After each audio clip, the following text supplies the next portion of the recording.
Hey guys, Dezz Asante here again from the Techmuze podcast. Welcome back to another episode of Techmuze. Today on the show, I have the pleasure of bringing to you, if you haven't already met him before, Chris Shreenan-Dyck, who operates the website MakeMoneyFromYourMusic.com. Chris, how you doing?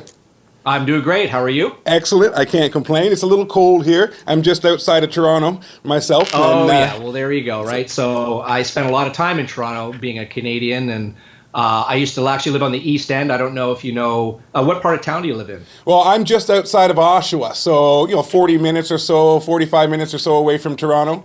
Oh, yeah, cool. Yeah, so I was down in like the Danforth area, working at a studio down there for a long time, so before I came to LA. Okay. So, yeah, no complaints about the weather here. No snow right now, eh? Yeah. That's awesome. Okay, so before we dive into it, there's a bunch of stuff I want to get into with you. But just before we get into it, for those who might not be familiar with you, just give us a little 1, 2, 3. Who are you? How'd you get into this music thing that we do and love so much? And where are you headed? Sure. So basically, I started out as a songwriter, like a lot of other people out there who might be listening to the podcast. So I'd write songs. I was in a band, and we used to tour around Canada, in the van, did the whole van thing from like East Coast to West Coast, and I had some pretty decent success. We had Atlantic Records looking at us and a few other things happening. And then the band sort of amicably parted ways. It was just a difference in writing styles, no big deal. We thought we'd all sort of take our own path. And I decided I wanted to discover more about how recording works. Whenever I was in a studio, I always felt that it was like magic. It was like, what is this dark art? How do they make things sound the way they do? When you hear somebody live, and then they can put a lot of these, the effects and how they record things and stuff like that. So I really wanted to discover sort of how to do that. And I thought, I could learn how to do that for my own music and not be so, having to dump cash into studios. So I jumped on that for a bit, and we had the good fortune of working with some pretty high-end people when I was in my band. So I learned a lot of tips and tricks, in the studio. I didn't really go to school later on or anything like that. So one thing led to another. I started off recording friends and, people for just beers or something like that in a little cabin actually near Ottawa out in the woods, and had the first little Pro Tools system set up for that. And then one thing led to another, and I ended up getting a big job in Toronto at the Woodshed studio for the band called Blue Rodeo. You probably know who they are. Yeah, I know them well. A lot of people south of the border won't know who they are, but I worked with Chris Christopherson, was on a Feist record, and lots of people like that. And then I eventually had some success, won some awards for things that I had worked on some gold and platinum selling projects. And then I got a green card to come to LA to do the same thing. So when I got down to LA, I was thinking, great, I'll just find a job in a studio and keep moving up the ladder. And then my wife and I got pregnant, and we thought, oh man, so I didn't want to spend, 12, 14-hour days in dark studios when I had a daughter, and I wanted to spend more time with her. And so I thought, what am I going to do? And during that whole time, I had been, helping artists license music to TV and film, and of course, producing other artists. So I kind of did both of those things and put them online.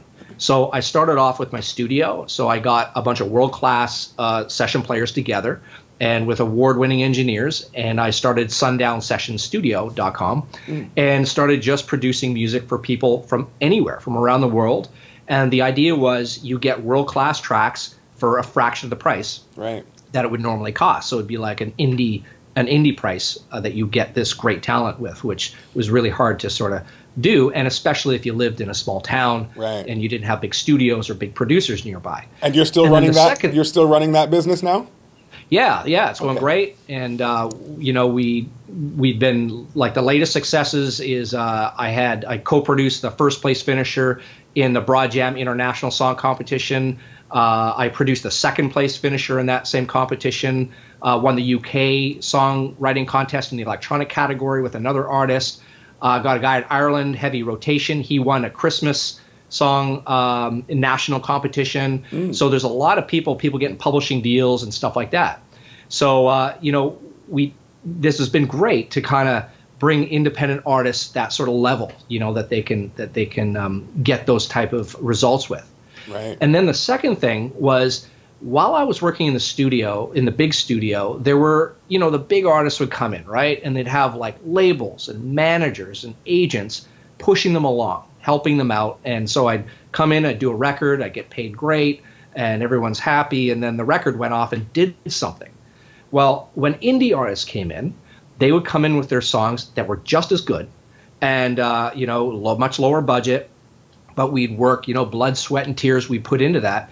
And then often the record just kind of just went into the abyss, Nothing really happened with it. So I started thinking, like, how can I help indie artists, because I used to be one, how can I help them keep doing what they're doing? What's the best path forward? How can I have the most impact? Mm-hmm. And I thought it wasn't starting a label. It wasn't trying to, I was helping them get introduced to label people and agents because I was in the industry at a fairly high level, and now I'm sort of even higher here in LA. But so with my contacts, I would try to do those things. But licensing music to TV and film is one of the most lucrative things that you can do as an artist. Right. So I thought, but I didn't know much about it when I started out, in the sort of the early 2000s. I was like, how does this whole thing work? It just seemed like this quagmire, like how do you even contact somebody like that? So I just sort of set about trying to crack the code. I thought, well, how are some of these artists getting placement after placement after placement? Is it all about who you know? Is it, what's the deal? And then I figured out that it's all about giving music supervisors, who are the people that put music into TV and film, giving them what they want when they want it. Yes. And so it was like, well, how do you find that out? And then went through a whole bunch of processes to figure out how I could find these things online. And so I developed this whole step-by-step process that I used constantly. And then I started teaching people that I produced, like here's how you do it. You start by, doing your research and figuring out where your music fits, and you move to targeting, and then you produce your music accordingly, and then you pitch your music and so on. So that basically turned into our current website, is makemoneyfromyourmusic.com.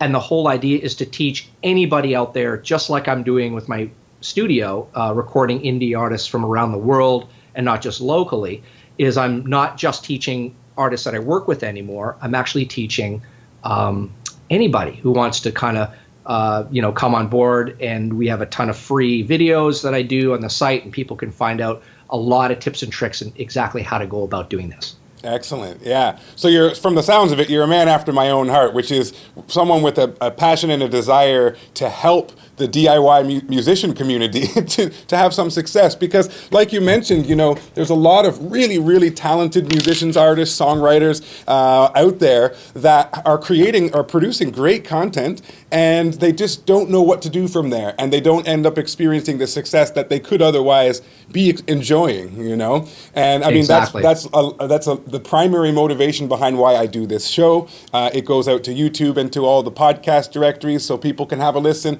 and not just hear my own thoughts, but have guests like yourself on who have expertise in areas that I don't, that they can learn from as well, all with the end game of, enjoying success together as a community of DIY musicians. So that's really, really good. That gets you on my Christmas card list. Awesome. Looking forward to one next year. Yeah, so I'm really eager to dive into some of your thoughts on music licensing and some initial steps that artists can take, to begin their process. I actually had a conversation back on episode 66 with Kathy Heller. Are you familiar with Kathy Heller? Yeah, I've heard of her. Yeah, I'm not super familiar with everything she does, but she's in licensing and teaches a similar type of thing. Yeah, that's right. She's in the business as well. We had a great conversation on the subject, but obviously, everyone's got their own perspectives. Everyone's got the things that they've learned along their pathway, their journey, and so I'm curious to get into it with you a little bit as well today. But I also want to touch on your remote studio operation there, because that's a pretty fascinating concept, and I know a lot of the people who watch and listen to this show are aspiring engineers. They have home studios, project studios to varying degrees, of size and scale, right? Right. But the idea that you can actually do work for people from the internet who don't necessarily live in your town, who can't necessarily drive and come over to your studio, is a fascinating idea for me, because a great deal of what I talk about is how we can capitalize on the internet and the tools that it affords us to actually achieve success with the things that we're trying to do. So I definitely want to talk a bit about that.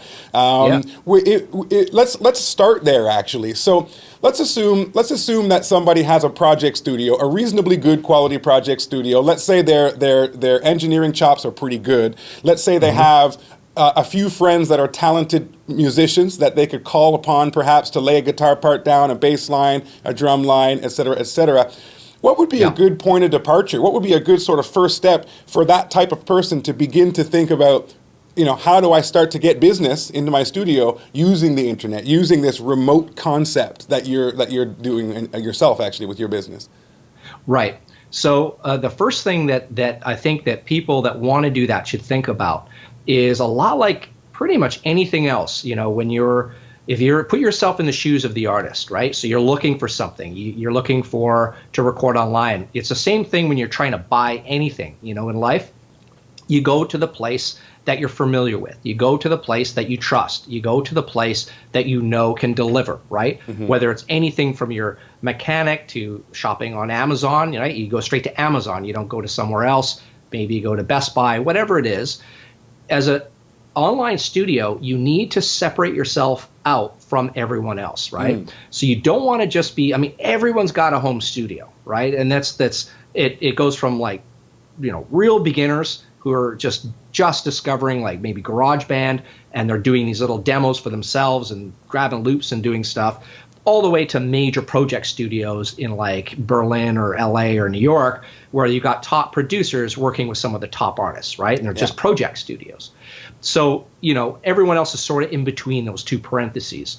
You need to basically stand out in a way that you can draw the people in that are going to figure you're the go-to person, okay? So really the success that I've had is building my reputation initially and then sort of pushing it to people who I know I can benefit, right? So it's almost educating them, saying, like, if you want this specific type of thing, I can do this for you, and here are the results that I've gotten, and here's some before and after examples. Right. So it really differentiates my style, sort of what I'm good at from other people. Like, don't come to me for hip hop, right? Right. I like hip hop, but I can't do it. I'm just not, I didn't learn it. I didn't grow up with it. So I'm just not the guy. You should go to somebody else for that. Or, if you want to do like certain kinds of like, rock or like death metal or whatever, there's engineers and producers who live and breathe that. So you should be going to those people. So you should figure out, if you're an engineer or producer out there, figure out what your strength is. What are you good at? And then brand it. And what I mean by brand it is like, you don't have to get all fancy with your logo. It has nothing to do with that. It's how you put yourself out there and say, this is who I am and this is how I do what I do. So you're going to use different ways of doing that. You can get on social media. You can use Facebook ads. You can start blogging, doing guest blogs on other sites. This is how you're going to start drawing people in.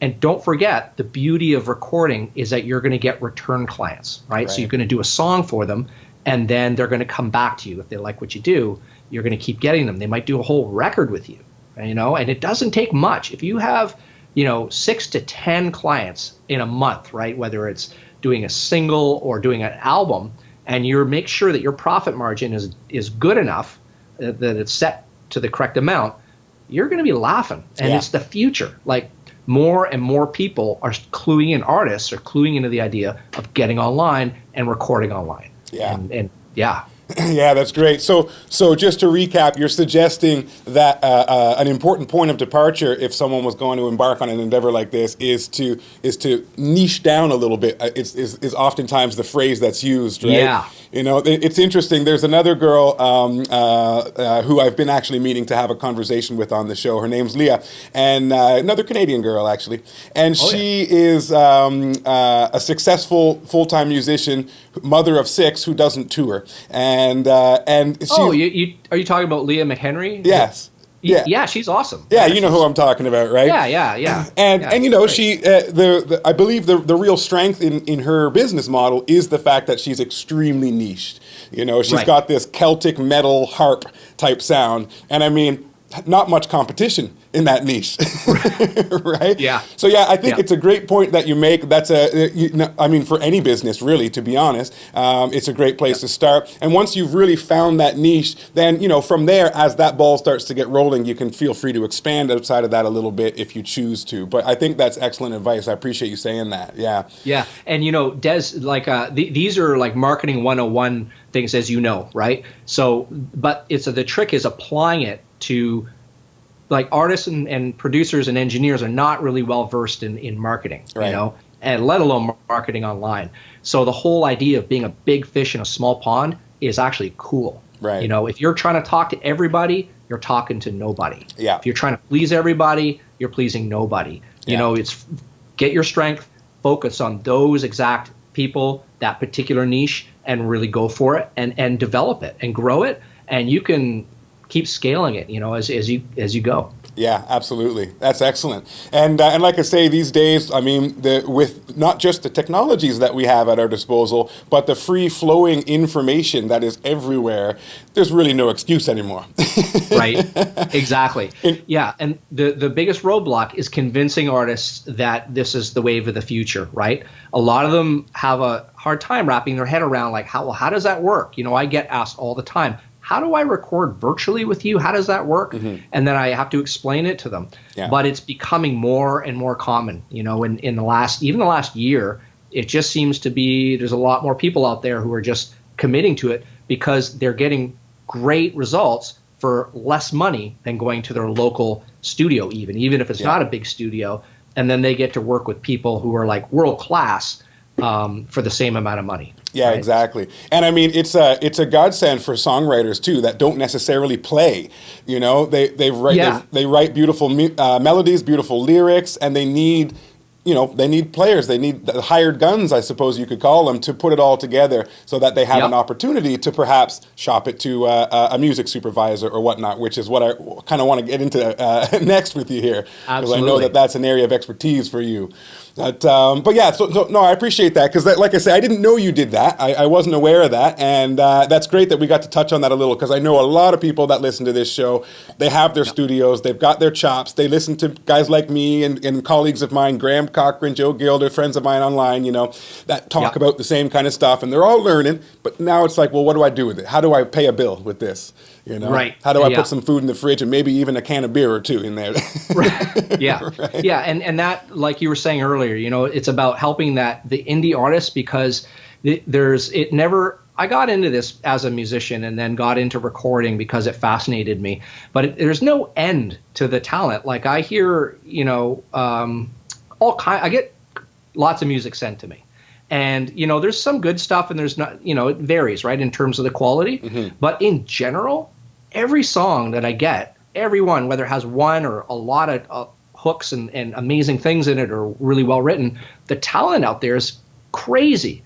And when you think about the number of times that it never gets heard, it never sees the light of day, right?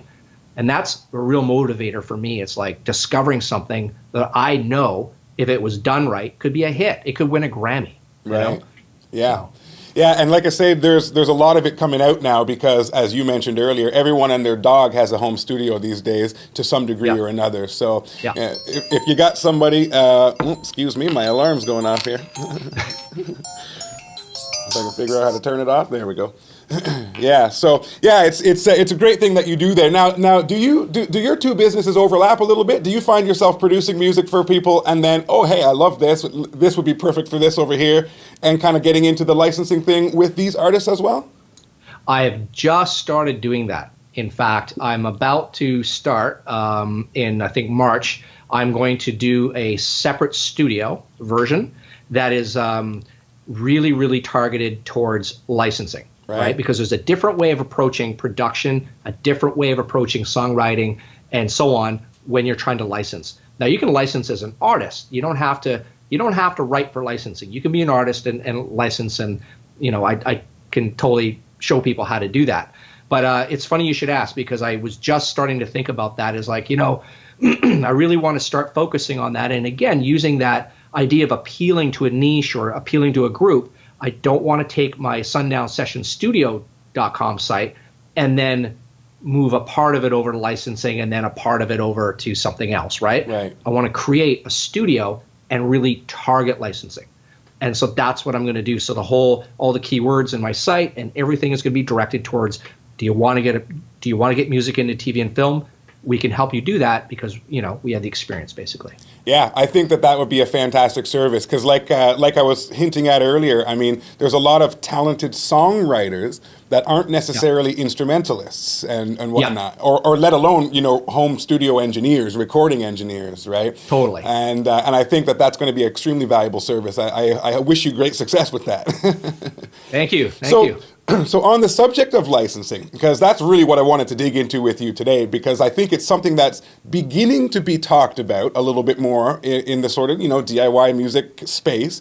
But I still think there's a lot of conversation that still needs to happen around the subject. One of the things that excites me about it, and it's not something, I'll be honest, it's not something I really thought about or even considered until my conversation with Kathy Heller that I had. And I thought, you know what, this is really fascinating. And I know a lot of musicians that are in situations, much like myself, where I can't really just up and go on a tour. That's a very traditional way of promoting oneself as an artist, is to go and tour to different cities and gather fans along the way and so forth. If you've got a family and children at home and this and that, sometimes those options are not on the table, right? However, if I can create my music, if I can get it produced, and if I can get it licensed, I could still have a career doing that. And in many people's cases, a healthy career doing just that. So what's a good place to get started? Now, can an artist, like would you advise an artist to just start trying to make relationships with music supervisors and things like that, or to seek an intermediary who's already got some of those relationships? So what's the pros and cons there?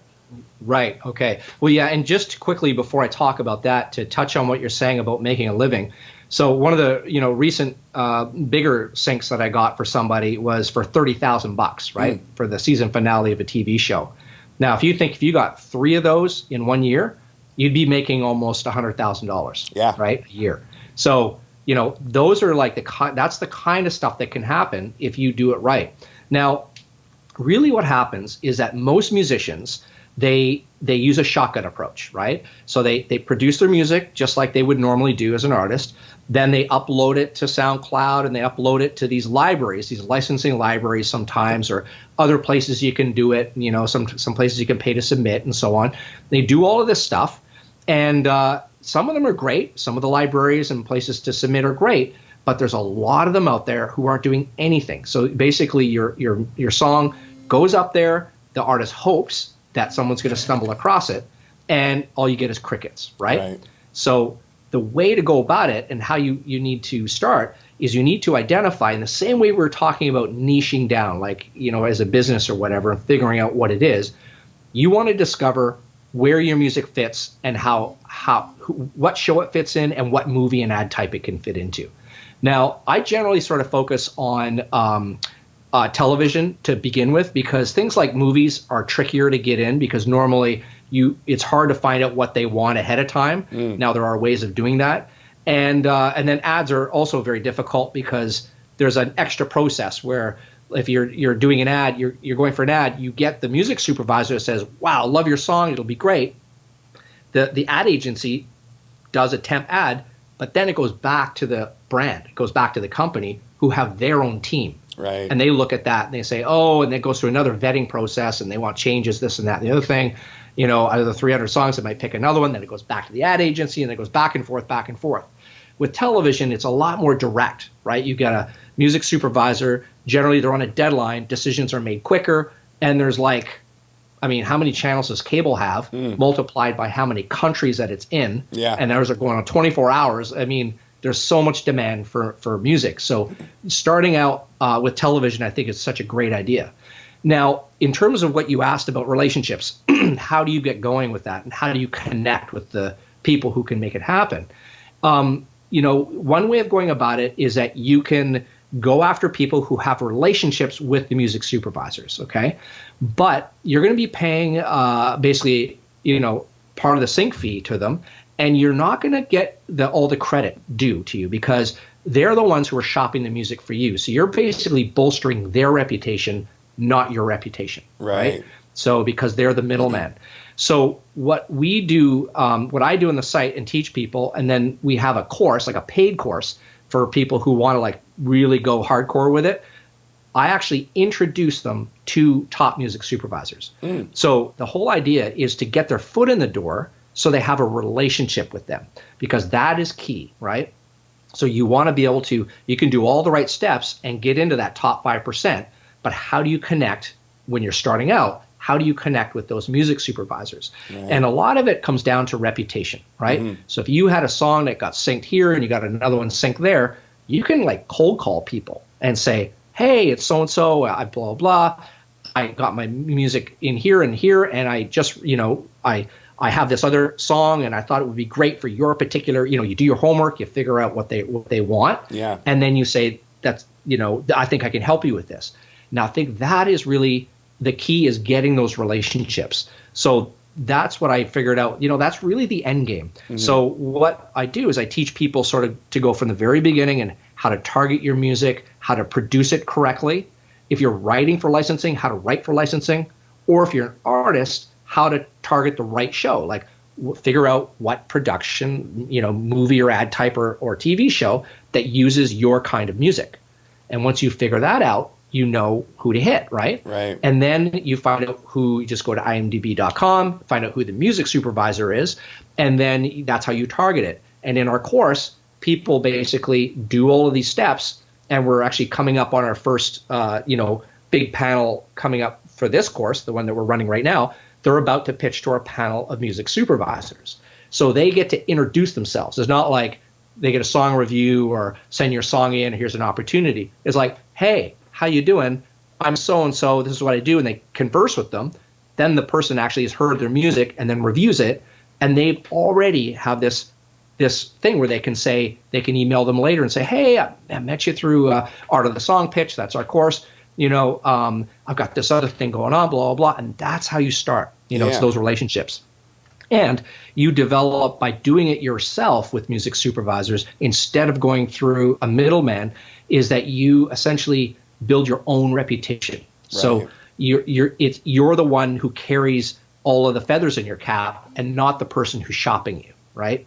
And then plus you get to keep the sync fee. You don't have to give away publishing and all the other awesome stuff about that too. And you're in control of how it's shopped as well, which is big. Excellent. So that's high value that you're offering there with the with that foot in the door aspect of your program, actually getting your students to be able to have conversations with the professionals that are the decision makers for this type of thing. That's high value. I won't ask you how much the course costs because I know it's subject to change without notice. I won't put you on the record there. But I encourage everyone to go on over and check it out. Now that can be found through your website, makemoneyfromyourmusic.com? Yeah, so it's makemoneyfromyourmusic.com. The thing with the course is that I didn't just want to build a course. If they go there, they won't be able to find it because it's not open all the time. Okay. And the reason is twofold. One is I didn't want to have a course where it's like, I build a course for you, good luck, right. Like, thanks for your money, awesome, good luck. I really like, my student success is my success, right? If I can make them like have this amazing success with their music and licensing, then I can keep building and doing the course. And it's just like a big, huge, like awesome karmic, high five, right? Yeah. So that's kind of what it's all about. So I actually take people through the course. So I'm actually in the course with them, which sounds weird. Like I'll submit my own song for like a, like we do exercises, and I'll submit my own song for reviews and critiques, and I do weekly coaching calls, and I answer all kinds of questions, and we go through it almost as a team, right? We get in our private Facebook group. It's like a campfire, and we all help each other as a team to move forward. So I didn't want to have the course where people are just randomly coming in and I don't know who everyone is. Right. But then we periodically launch the course. So all you have to do is get on our mailing list. At the website, makemoneyfromyourmusic.com, and then just type in your you'll see a field, get on our newsletter, like our mailing list. You get all kinds of tips and tricks, and then we will let people know the next time we launch it. And it's about, again, like I'm saying, it's success. It was like, it's one thing to sort of give people information, but how do I actually make this real? Yeah. How does it become active? How does it become a dynamic course where they actually are sitting in front of like a top music supervisor that they'd never be able to contact otherwise, you know? So that's the whole trick. That's fantastic. And like I said, that's high value. And I hope people who are watching this or listening to this realize that that's valuable right there. And it's definitely worth looking into. That's great. So now let's shift gears just a little bit. You talked about the difference between being a musician or a songwriter who writes for placements and then somebody who just writes for themselves as an artist and then goes out and tries to find appropriate matches for the music that they already create just from their heart, right? Right. Do you think that one or the other approach is more advantageous, or like is it just depending on who you are as a musician, or what's your thoughts on that? Well, it's not my thoughts. I'll tell you what music supervisors' thoughts are. Okay. So one thing about what I do is I didn't want to just teach people from my own experience. I wanted to teach people from experts, right? So I've interviewed lots and lots of people in the licensing industry who work at it every day to, really get that amazing behind the scenes information. And and I know a lot of them, right? They're friends and contacts. So in my experience with them about what they like and what they're looking for, it is a mixed bag, right? And I know musicians who get placed by writing for TV and film, and then I know artists who get placed being artists. Mm-hmm. A lot of music supervisors will say that they like the idea of breaking artists. So, I know one guy who I'm not even allowed to say. I tried to interview him, and he's at the very top of one of the big studios here in town, the big networks. Yeah. And he went up to New Brunswick in Canada and went to a tiny little music festival. And he loves traveling around all over the world. I guess when he's on business, he'll go to music festivals and stuff. And he found this band that he loved, and he couldn't wait to place them. I was just hanging out with him at a little function we were at. And he's like, yeah, I discovered these guys, and I got them into a show. And he took real pride in that. So there's this kind of thing that they really enjoy indie artists. Like if there's indie artists out there who think, it's like they only go for the pros or like for whoever, absolutely not true. Right. Most music supervisors came up as musicians or were around musicians and got into music because they loved music, right? All the ones I know didn't get into music supervision for any other reason, maybe for whether like, it's a decent job or the money's good or whatever. It was because they authentically love good music. Right. So there's an advantage by being an artist doing that. That being said, when they need something that's got to be like right, in the pocket, and it's got to be exactly a particular thing with a deadline, and I know lots of writers who do this, writing for the opportunity, there's nothing wrong with that. Right. So, now you may not be as inspired as the artist, right? That's the other downside of doing it. You might be because you're thinking more in terms of putting it to the show. So artists have like some advantages, I would say. But again, everybody from composers to just songwriters, I know that have deals, and I've got some interviews actually on the website with a couple of them who specifically write for sync, and they have amazing careers, right? And I have a producer engineer who I just interviewed, and he's about to his interview's about to go on the website as well. He strictly does it for sync. They tell him this is what we need, this is what we want, and then he does it. Right. So they're all doing fine. So you can do it both ways, however, whichever suits you best. But the caveat being for artists, the most important thing to remember is if you write your music and you've got your sound, you've got your vibe for your fans, you have to make sure that you target it to a show or movie type or ad type that is looking for your kind of music. Don't just say, oh man, my fans love it and it's cool, I'm just going to send it to as many people as possible. You won't get through to anybody. You might get lucky, right? It happens. Right. You don't put your seatbelt on, you get thrown clear of the car crash and survive. There's a few of those, right? Yeah. Out of the million others that didn't. But normally that's not going to happen. So make sure that you really target your music by going through the steps about, some quick tips. Like go to a site called TuneFind. That's TUNEFIND, tunefind.com. TuneFind, and okay. you can see all the music that was in every episode of all the programs that are on TV. And you can even type a band name in. Like if you sound really similar to a band, type in their name, like a popular band, and it'll show you if they were synced, if they were placed in TV and film, is going to show you where they were placed. And then if they had luck there, you'll probably have luck there. So that's how you want to target it. That's valuable information right there.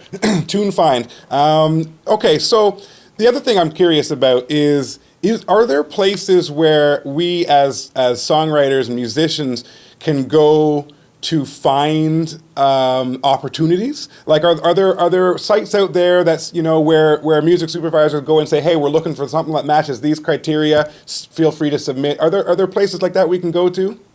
Yeah, there are sites like Broadjam and Songtrader, and there's other ones out there that you can sign up for. And I don't know if Taxi does that, but there are places out there that have these opportunities that come out. So, and that's great, that you can submit. But keep in mind that you're also, submitting with a whole bunch of other people too, right? Right. So ideally, it's a great thing. Like I always recommend, do those things as well. Right. So don't just do that. And then if you're already trying to target music supervisors, also try on those sites too, because they can be a valuable asset. And also you can network with a lot of the musicians who are in there. I know Broadjam has like a whole social aspect where you can get people to vet your music, which is something else that I teach in the course, is that, just because you think a song's great doesn't mean it's going to be great for sync, right? You want people to tell you that. And it shows you I explain how to collect a little focus group. And it's exactly the way movie studios do it with focus groups, when they try out their movies or pilot episodes. Right. So it's you're doing the same thing with your music and coming to that. So you can use some of the social aspects of those sites as well. But I really encourage people to, it's like a football game, get the ball and carry it into the end zone. So you're in control of every step of the process, so that you're not just uploading your music exclusively into the cloud and hoping somebody comes along to do something. You want to be the one making the connections, following up on things, being at ground zero, basically, of your career, of what you're trying to do. Yeah. And those are the people who get successful. Those are the people who get placed over and over. And the beautiful part is that the first one's the hardest, like the very first sync. I'll never forget my first one in the movie Crime Spree. I got an artist into this, this kind of gangstery movie. Harvey Keitel, Gerard Depardieu was in it. Mm-hmm. And when I first sort of figured out, it was like, oh, this is how you do it. Like, and it was just like, it was so hard to get it, the first one, but then they all kept coming more and more and more and more. Once you get the first one, you can keep getting more and more and more. And your reputation builds. People then start calling you. They start sending you briefs. Yeah. They're like, hey, Dezz, thanks for the last 2 songs that I synced. Do you have anything like this? Right. You're not even calling them anymore at that point, right? So that's where you want to be. Okay, so first of all, you've provided us with some really good information, and I appreciate that. I want to thank you up front for that. That's great. Yeah. It's always good when I get somebody on who knows about things, who also has a course about things, who will still share the information, and that's a wonderful thing. I appreciate that. So we've talked a little bit about the types of artists that people are looking for, the types of artists that may be wanting to dabble in this music licensing space. We've talked a bit about people writing specifically for projects that might be out there to try to get licensing, and then the opposite of that, which is the artist who just writes for themselves and tries to find a match out there.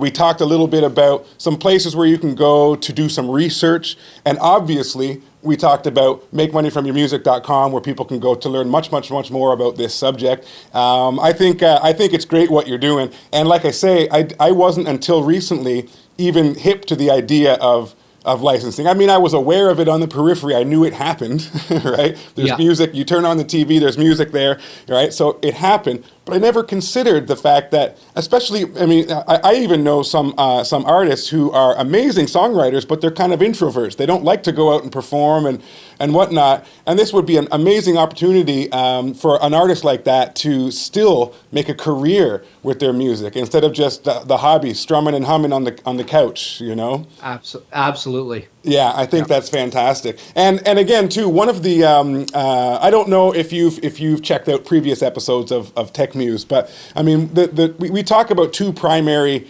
pillars of conversation. One is music production and the other is music marketing.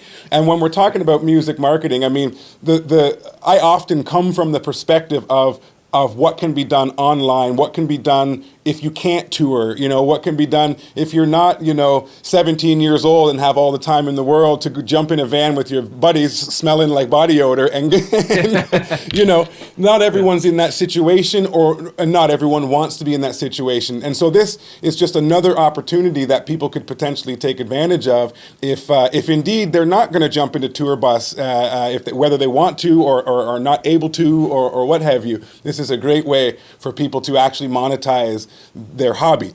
Shifting from hobby to career is a big topic of conversation around here. Yeah.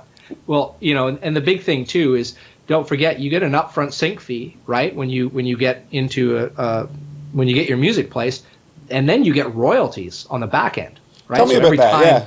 It's aired, you get these royalties coming in. So if you got like your song in 5 different productions or whatever, or several songs in different productions, you've got a stream of royalties coming in, which is amazing, right?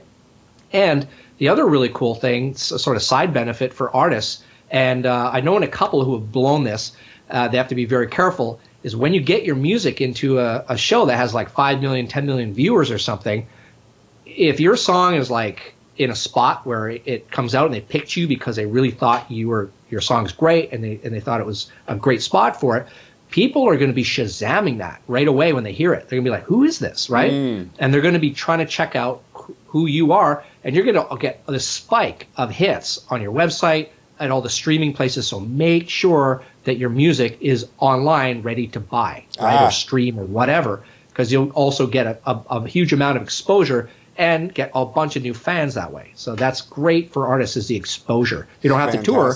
You just get a song into a huge show that the reason that your music is in that show is because the viewers of that show like the vibe of the show and that kind of music. So you're hitting your potential fans right there. Bam, So it's really great. That's a great piece of information that we definitely should not leave out. Yeah. I mean, I was thinking about the royalties, but I never did consider the marketing opportunity, as an artist, as you've just described, once your tune is playing. And as you mentioned, the music supervisors are probably looking for music that suits the demographic of the people that watch the show. So yeah, you're hitting your target audience right there with a placement, a well-placed tune. That's really good. Yeah, in a way, you're piggybacking on the efforts of a studio to put out this media, right? To put out this show or movie or whatever it is. You're, as an artist, if you look at, if you think strictly about exposure, you're literally piggybacking on all their efforts, and then they take you and they stick you in front of all these potential fans, right? Which is great. That's fantastic. Okay, so this is good. I've really enjoyed this. I'm going to be respectful of your time, and I won't keep you all day long here. Although I'm having fun, Dezz. I could go on, but no, I do appreciate it. So what was I just thinking? Oh yeah, okay. So what about the quality? Like if I have a piece of music, the song is great, the lyrics are good, the melodies are fantastic, et cetera, maybe it's fairly appropriate for a particular genre. What is it that people are looking for quality-wise? Like, I assume, and correct me if I'm wrong, I assume that nowadays people are expecting a finished, mastered piece of music. They're not looking for ideas, they're not looking for demos. Is that correct, or what are people looking for specifically? Yeah, right. So that's one of the biggest pitfalls that songwriters and musicians and singers, if they're doing covers or whatever, one of the biggest pitfalls that's out there for sync, but it's the easiest to avoid. It's like one of the easiest things is to make sure that your music is produced well. And the reason for that isn't about your own production talent, right? So the first thing to remember, actually, before I get into that, is that your recording, whatever you send to them, is the final master that's going to be in the show or movie or ad. Okay? So there's no time to re-record or reproduce. I mean, once in a while, if you get, you're a composer or something on a big movie, you get those chances. But, normally they're just going to use that master. So when the music supervisor gets to your song to listen to it, they've listened to, they get hundreds of songs, right, a day.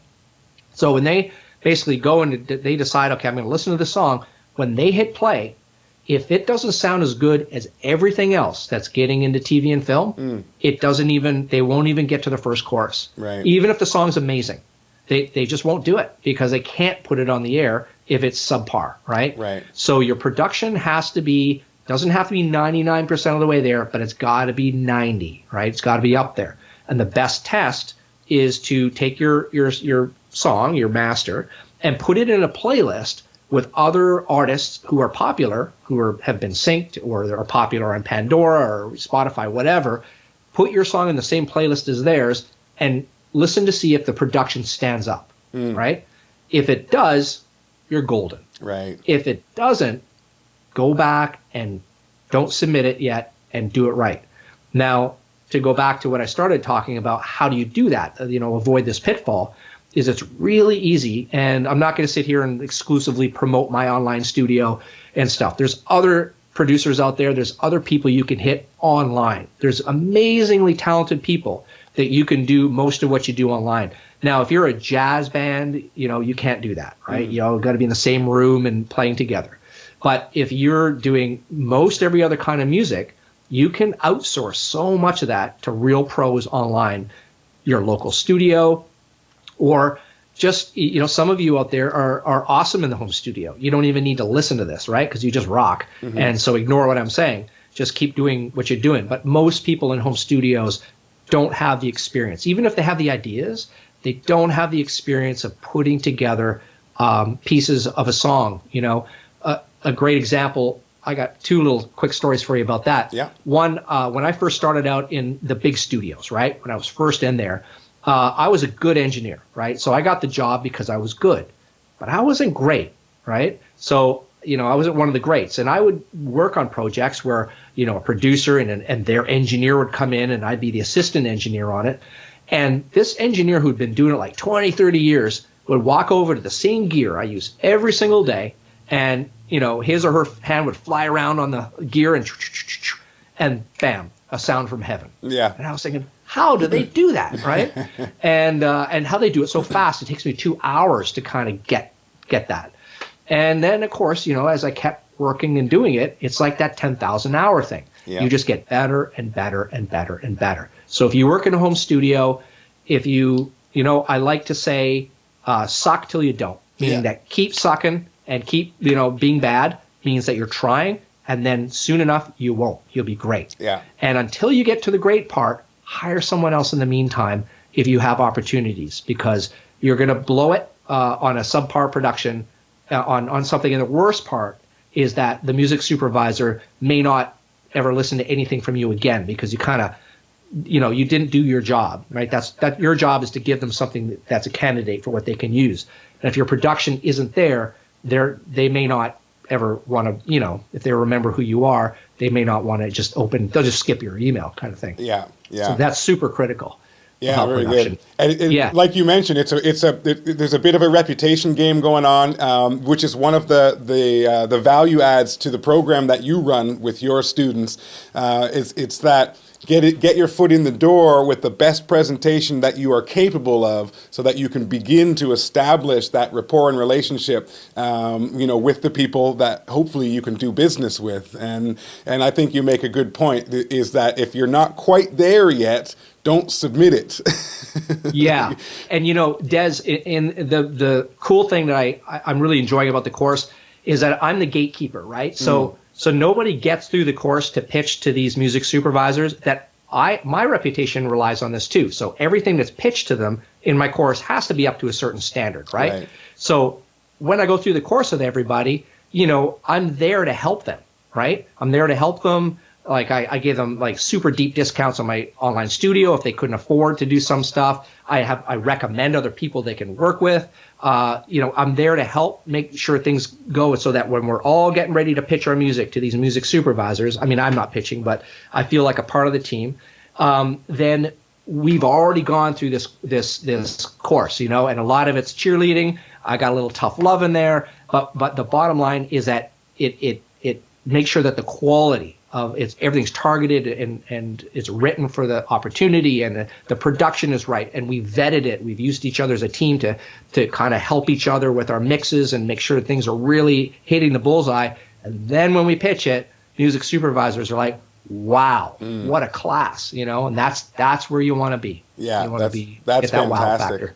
That's fantastic. Well, it's I'm glad we had an opportunity to connect. I know we've been trying to have this conversation for a little while. There's been some technical hurdles to overcome and what have you, but I'm really glad we had this chance to connect, and I'm hoping that perhaps we can do this again in the future at some point. Maybe as you get your new studio business up and running, I wouldn't mind having a conversation about that and some of the specific ways in which you're differentiating it to help artists get into this music licensing business, with the help of you and your team. I suppose it's not just you, I would imagine. So yeah, I'd be very curious to hear how that's going. Maybe a few months down the road when it's up and running, if life doesn't get in the way like it sometimes does, right?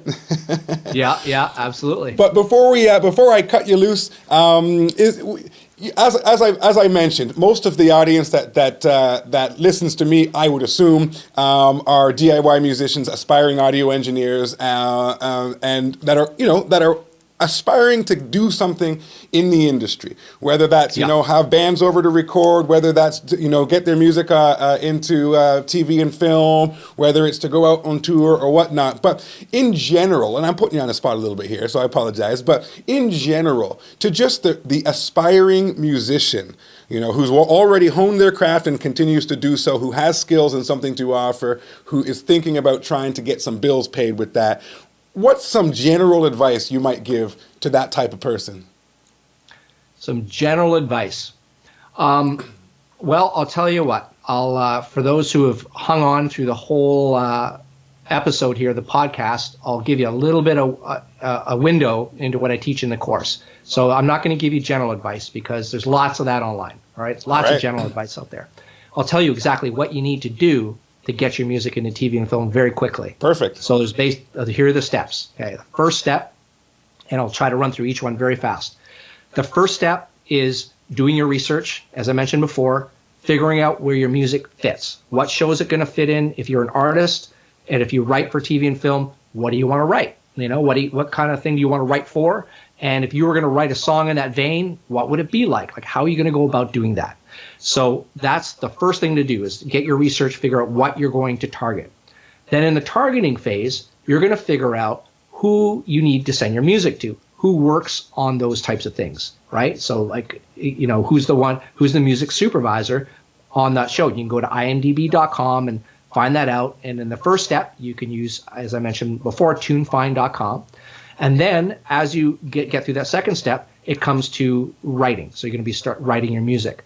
Now, you want to write your music using, not being too particular, right? And the people in the industry talk about universal lyrics. So you want to make sure that your lyrics are generalized enough that they can appeal to any circumstance.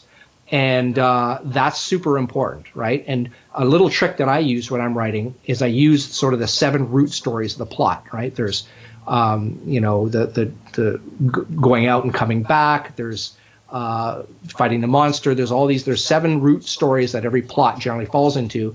And if you write for the general concept of those 7 root stories, you never run into the danger of having, you stuck like New Orleans in your song when the actual movie is being set in LA, right? You never want that to happen. So you want that to be, those lyrics to be universal. Musically, you want to have a lot of build and ebb and flow because your music has to support the drama in the actual media, right? For the scene. Like your music it can't be linear. It's got to be interesting and have a lot of build and flow. So then you talk about the next step is production. When you're producing it, just some basic tips. I mean, I teach a lot of extra stuff in all these steps, of course, but just as a really fast summary, make sure there's not a lot of mid-range stuff going on in your song. Don't have like wailing electric guitars in there that are in where dialogue sits, right? Most of you understand that the human voice sits in the mid-range of what we can generally hear. You don't want to have a lot of stuff competing for that space where the actors are going to be speaking over, right? So put a little scoop in there, or make sure that you use instruments that don't interfere as much. And, there's a bunch more production things. Of course, make sure that your music is as good as everything else getting into TV and film. Then in the process, before you mix it, you want to vet your music. And we actually do 2 stages. We do a writing vetting and we do a production vetting. So the writing vetting Everyone, submits their song. We go through the writing. How can you improve the writing and structure and lyrics of it? Then we do a production one before we mix to figure out, how can I change my mix? What are the favorite parts of the mix? So not, you don't want to ask questions like, do you like my song? Right? That's not very helpful. But something like, who does this remind you of, is very valuable to you because that helps you target it. So once you go through that vetting process and look for the patterns in the answer of your listening group that you surveyed, you're going to take a lot of that and then you're going to basically figure out what you should change, what people are really digging about it, and then mix it. And then you move on to the pitching stage. And then it's all about how to pitch. And, basically being, politely persistent is a common thing that's used in the industry. Yeah. Be that squeaky wheel, but not too overly the top. But I decided to even go around that and just simply introduce people to music supervisors in the panel that they can be introduced to and pitch to. Right. And then that's how you get your foot in the door, and that's how you start. And then we talk about deal points and things to avoid and copyright and all kinds of other stuff, of course. But that's my advice to songwriters, is that if you can follow those steps and make sure that each one is as good as it can be unto it itself, then you're going to win at the end, right? Because it's just like cooking. I love to use that analogy. It's like you're cooking something.